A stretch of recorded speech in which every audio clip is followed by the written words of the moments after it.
नौकरी मिले। जो इन्होंने लिस्ट निकाली है उसमें एक भी कैंडिडेट टॉप 100 में नहीं है, टॉप 500 में नहीं है, टॉप 1000 में नहीं है, जब 2 शिफ्टों को पूरी तरीके से साफ कर दिया गया है।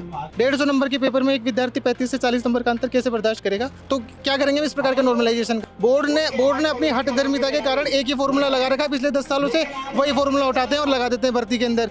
कैंडिडेट्स को ये भी नहीं पता होता है, जो डीवी करवा रहा है उसको भी नहीं पता उसके नंबर कितने हैं, और जो सिलेक्शन से बाहर हो रहा है उसको भी नहीं पता उसके नंबर कितने हैं और वो क्यों बाहर हो रहा है। दो गुना से भी बाहर कर दिया गया है। बराबर वाले पेपर आप बनाओ, नहीं बना रहे हो तो हम क्या कर सकते हैं? स्टूडेंट की क्या गलती है इसमें? अगर करना है तो सबको बराबर करो ना। और जब इतने अच्छे मार्क्स होते हुए हम फेल होने की कगार पे हैं, और हमारे पास में जो बंदे 100 नंबर ला रहे हैं वो नौकरी लग रहे हैं। उसने कहा था कि भाई मेरा ऐसे हो गया, मैंने बेमन से पेपर दिया, तैयारी भी नहीं की थी मैंने, और मेरे वो छठी पारी का बंदा था, उसने कहा था कि मेरे मार्क्स बढ़े और मेरा फाइनल में सिलेक्शन हो रहा है।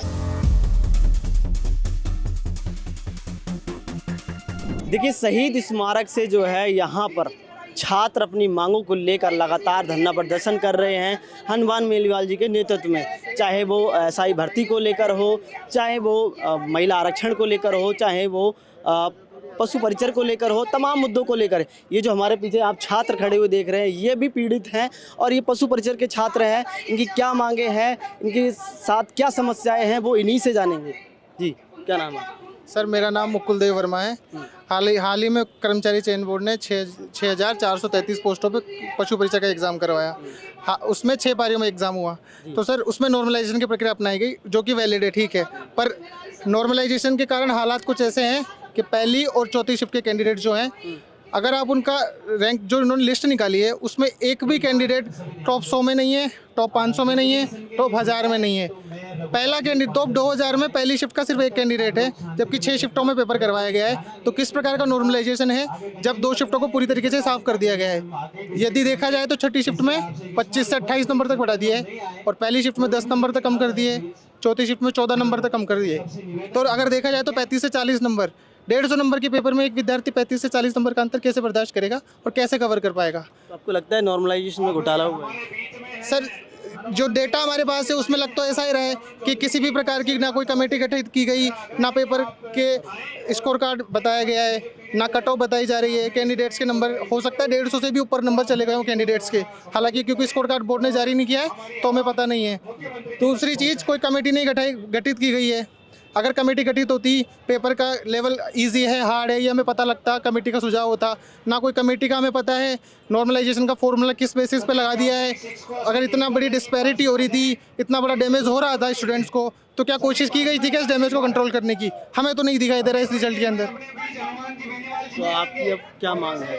हमारी यही मांग है कि एक निष्पक्ष कमेटी गठित की जाए, जो पहले तो सभी 6 शिफ्टों के पेपर का एनालिसिस की जाए कि पेपर कि किस शिफ्ट का पेपर अधिक हार्ड था, किस शिफ्ट का पेपर इजी था, और उसके बाद वो कमेटी ही सुझाव करे कि आपको नॉर्मलाइजेशन का फॉर्मूला यूज़ करना है तो किस प्रकार से यूज़ करना है और कौन सा फॉर्मूला यूज़ करना है जिससे कम से कम नुकसान हो कैंडिडेट्स को। जैसे आपने जो एग्ज़ाम दिया था वो कौन सी शिफ्ट में दिया था? मेरा पहली शिफ्ट में एग्ज़ाम था। मैं एससी कैटेगरी से हूँ, मेरे 118 नंबर थे और मेरी रैंक कर दी गई है 19,500 से भी अधिक। वहीं किसी दूसरी शिफ्ट में, जैसे छठी शिफ्ट का अगर कैंडिडेट है वो 100 नंबर पे भी सिलेक्शन पा रहा है, और हम 119, 120, और चौथी शिफ्ट में देखा जाए तो 132, 135 नंबर लाने के बाद भी कैंडिडेट का सिलेक्शन नहीं हो रहा है। तो ये किस प्रकार का नॉर्मलाइजेशन है जब टॉपर्स ही शिफ्ट के बाहर हो गए हैं? इवन टॉपर्स तो और शिफ्ट का टॉपर ही होता है, उसका तो सिलेक्शन होना ही चाहिए, लेकिन 135, 36 नंबर लाने के बाद भी चौथी शिफ्ट में, पहली शिफ्ट में कैंडिडेट्स का सिलेक्शन ही नहीं हो पा रहा है अंतिम रूप से। तो क्या करेंगे इस प्रकार के नॉर्मलाइजेशन का, और क्या करेंगे? आपको लगता है ये नॉर्मलाइजेशन प्रक्रिया हट जानी चाहिए? देखिए, हटाने अगर अधिक शिफ्टों में पेपर होता है तो नॉर्मलाइजेशन एक प्रक्रिया होती है, मान सकते हैं, कर सकते हैं, लेकिन एक मेथड होता है। आपको पता होना चाहिए कि कौन सा फॉर्मूला यूज़ करना चाहिए। बहुत से फॉर्मूलाज हैं अलग भी जिनके ऊपर विचार किया जा सकता है।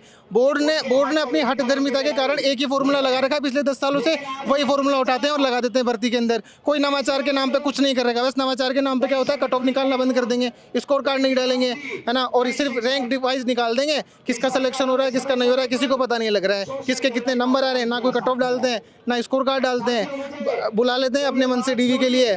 कैंडिडेट्स को ये भी नहीं पता होता है, जो डीवी करवा रहा है उसको भी नहीं पता उसके नंबर कितने हैं, और जो सिलेक्शन से बाहर हो रहा है उसको भी नहीं पता उसके नंबर कितने हैं और वो क्यों बाहर हो रहा है। सर, बोर्ड से हम ये पूछना चाहते हैं कि नॉर्मलाइजेशन का मतलब क्या होता है?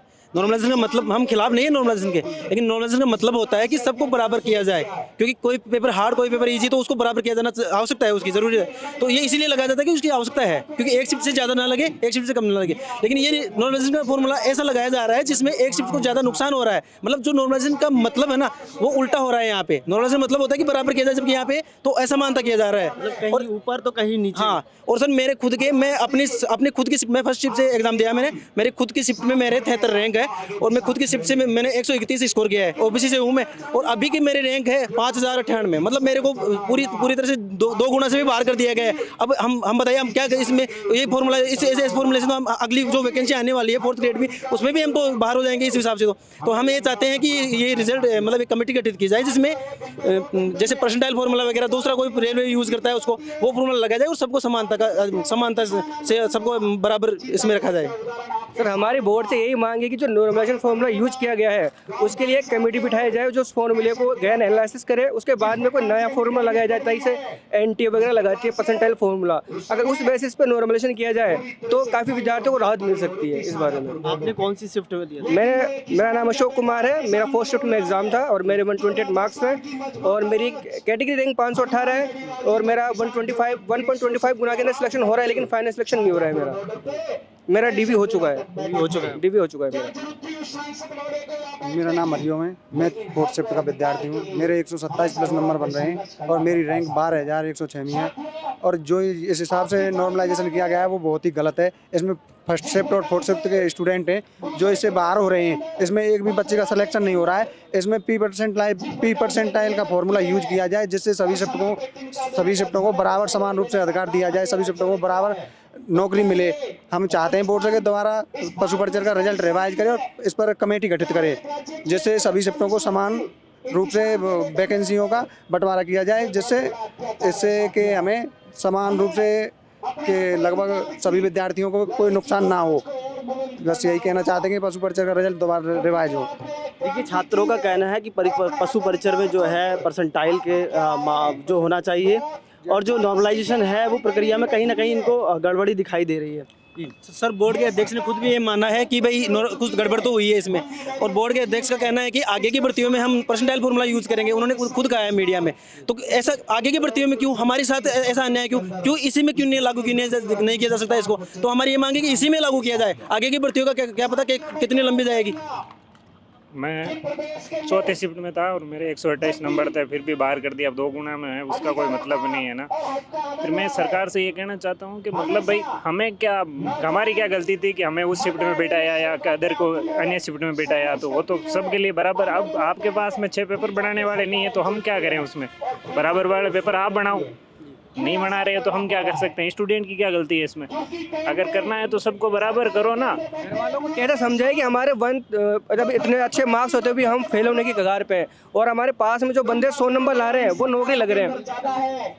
मेन दिक्कत ये है, घर वाले नॉर्मलाइजेशन को नहीं समझते हैं। उनको ये पता है कि बच्चे ने पढ़ा नहीं होगा, जैसे टोल है घूमता रहता होगा, या फिर उसने पढ़ाई नहीं की होगी। और जो 100 नंबर वाले हैं, मेरा ड्यू हुआ था और मेरे साथ एक बंदा था अलवर का, उसने कहा था कि भाई मेरा ऐसे हो गया, मैंने बेमन से पेपर दिया, तैयारी भी नहीं की थी मैंने, और मेरे वो 6ठी पारी का बंदा था, उसने कहा था कि मेरे मार्क्स बढ़े और मेरा फाइनल में सिलेक्शन हो रहा है। देखिए छात्रों का कहना है, अभ्यर्थियों का कहना है कि परसेंटाइज फार्मूला लगना चाहिए, और जिस तरीके से नॉर्मलाइजेशन में गड़बड़ियाँ हो रही हैं उसका ये शिकार हुए। उनका कहना है कि कहीं ना कहीं नॉर्मलाइजेशन जो है प्रक्रिया में गड़बड़ी होती है, जिसके लिए ये स्टूडेंट जो है कहीं ना कहीं अपनी समस्या का समाधान लेने के लिए यहाँ आंदोलन कर रहे हैं और अपनी मांग कर रहे हैं कि जो है परसेंटाइल फार्मूला लगना चाहिए। बने रहिए हमारे साथ भारत अवतार।